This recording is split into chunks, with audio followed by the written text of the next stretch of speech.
Kader Zaïda, vous êtes le cofondateur de Crystalix. Bienvenue sur Tech Fest. Que pensez-vous de l'événement? Alors je suis ravi, hein, honnêtement, c'est la troisième fois que je viens. Et cette fois-ci, la première fois en tant qu'exposant, et honnêtement, c'est génial. On a passé hier une super journée et aujourd'hui, excellentissime encore.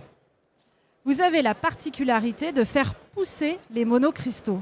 Ça fait rêver, expliquez-nous. C'est ce qu'on dit de nous.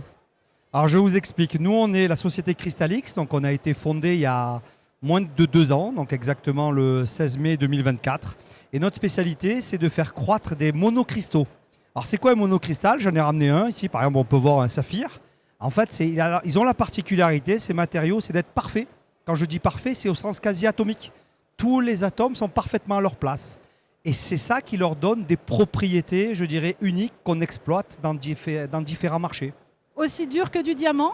Alors, juste après, dans l'ordre, on se dit souvent, il y a le diamant, le saphir, le yag et d'autres matériaux qui sont des mêmes familles. À quoi ça sert? Alors là aussi, on peut avoir plusieurs utilités. Quand on voit des cristaux comme ça colorés, on a toujours tendance à penser à des bijoux. Mais ce n'est pas la première utilité. Une des utilités du saphir, ça vient en général pour la défense. La défense, ou on les utilise pour faire des lasers de puissance, par exemple, ou voire même l'utiliser dans du blindage, par exemple. Et donc, nous, on fait pousser ces cristaux par la méthode dite de Czochralski, donc à partir d'un germe, à partir de leur bain liquide.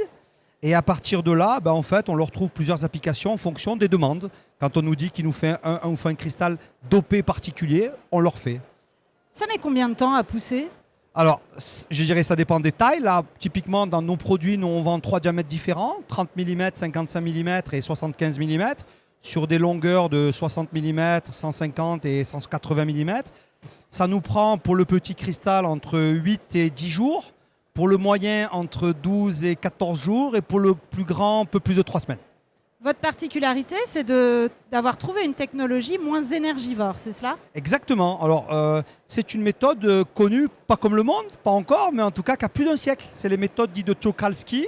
Nous, ce qu'on a fait, c'est il y a quelques années, moi j'ai été associé professeur à l'Université de Grenoble, au laboratoire CIMAP, et en fait, on a développé une nouvelle façon de faire ces monocristaux en utilisant le creuset froid. Alors, comment ça fonctionne? Alors, un creuset froid, expliquez-nous. Alors, c'est basé sur de l'induction. Je dirais, on utilise des courants induits pour faire fondre le matériau. Creuset, c'est une casserole? Exactement. C'est l'endroit où on pose notre matière première. Par exemple, dans le cas de ces cristaux-là, qui nous vient sous forme de poudre, d'accord, qu'on fait fondre. Donc, on parle de fusion à plus de 2050 degrés. Hein. Donc, ça commence à être très élevé. D'ailleurs, c'est des procédés très énergivores. Et nous, ce qu'on a développé, c'est des procédés alternatifs justement qui nous permettent de montrer qu'on a réduit les temps de consommation, donc d'empreinte, je dirais carbone, quasiment d'un facteur 3. Donc moins d'énergie, est-ce que ça coûte aussi moins cher? Alors, on ne le sait pas parce qu'on ne les produit pas encore en série, je veux dire, suffisamment, mais a priori, quand on a divisé la facture électrique par 3, c'est des bons signes. C'est de très bons signes et je dirais, mais limite dans ces milieux-là, c'est pas trop la problématique. La problématique, c'est vraiment 2 choses qui sont importantes. La première, c'est l'écologie, parce qu'on a tous besoin de reverdir nos vieux procédés. Et la seconde, en fait, c'est la pureté des cristaux. Et ça, on a démontré qu'avec nos creusets froids, on est entre 10 et 15 fois plus pur que ce qui se fait avec des méthodes conventionnelles. Alors, vous parliez de pureté des cristaux. Quel est l'enjeu là-dessus? Alors, l'enjeu, je dirais, il dépend des marchés. Par exemple, pour le marché des défenses, où on fait des lasers ou des détecteurs, la notion de pureté, elle est énorme. On parle de moins de quelques ppm, c'est-à-dire quelques petites impuretés par million. Mais à quoi ça sert? Plus c'est pur, qu'est-ce que ça apporte? Plus c'est pur, plus la qualité de votre laser sera meilleure.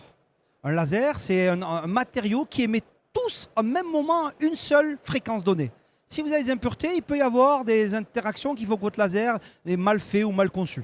Alors ça, c'est des intégrateurs de laser qui s'en occupent. Nous, on fournit la première brique qui est le matériau. Ensuite, c'est tout un savoir-faire qu'on n'a pas à Crystalix et la chance qu'on a, par contre, d'avoir un écosystème autour de Grenoble qui fait ça très bien. Vous parliez dans les domaines d'application de l'armée, mais j'imagine qu'il y en a d'autres? Oui, bien sûr. Alors, je dirais, nous, c'est notre marché à court terme. Actuellement, on travaille beaucoup avec l'horlogerie de luxe. Parce que quand on fait d'aussi belles pierres, vous imaginez que ça peut intéresser des grands noms, des grandes maisons suisses et d'autres, bien sûr.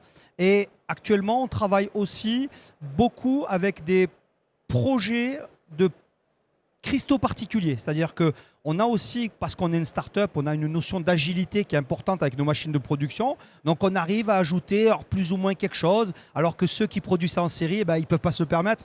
Parce que quand la machine elle est réglée, elle est réglée. Alors que nous, on sait encore les régler, on sait encore les modifier. Et très concrètement, expliquez-nous comment ça pousse. Alors, c'est le procédé, je dirais, on a la casserole, le fameux creuset, que vous avez décrit tout à l'heure, où à l'intérieur, on met notre poudre, on fait fondre cette poudre-là, et c'est vraiment grâce à un tout petit cristal qui est lui-même parfait, qu'on vient trouver des conditions thermiques, mécaniques, qui permettent de le faire grossir petit à petit. On parle de quelques millimètres par heure. Donc c'est pour ça que c'est des longs procédés qui sont très énergivores et qui durent beaucoup de temps, 24 heures sur 24. Écoutez, Kader Zaïda, vous êtes donc cofondateur de Crystalix. Vous étiez aujourd'hui sur Tech Fest. Merci à vous. Merci.